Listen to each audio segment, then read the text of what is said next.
అందుకే ఇవాళ నరేంద్ర మోడీ ఈ ఆటలో గెలవలేనని తెలిసి తెలంగాణలో సీట్లు రావని తెలుసుకొని పోలీసులను పంపించాడు. ఆయనకు మొదటి నుంచి అలవాటు ఉంది ఈడీ, ఇన్కమ్ ట్యాక్స్, సిబిఐలను పెట్టి భయపెట్టేది. ఇక వాటి వల్ల కూడా కాలే ఇప్పుడు ఢిల్లీ పోలీసులను పంపించాడు. నేను అడుగుతున్న మా సోదరులని, మీ రేవంత్ అన్న పోలీసులకు భయపడతాడా? చంద్రశేఖరరావు ఇట్లనే చేసిండు కదా, చెర్లపల్లికి చంచల్గూడకు పంపించిండు కదా, భయపెట్టాలని చూసిండు కదా, ఊకున్నావా?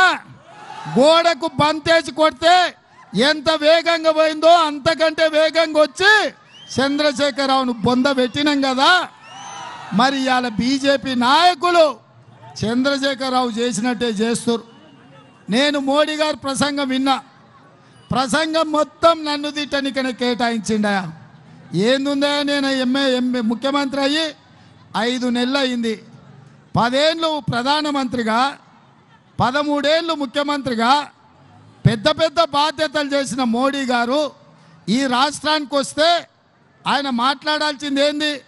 యువకుడు తెలంగాణ ముఖ్యమంత్రి అయ్యిండు.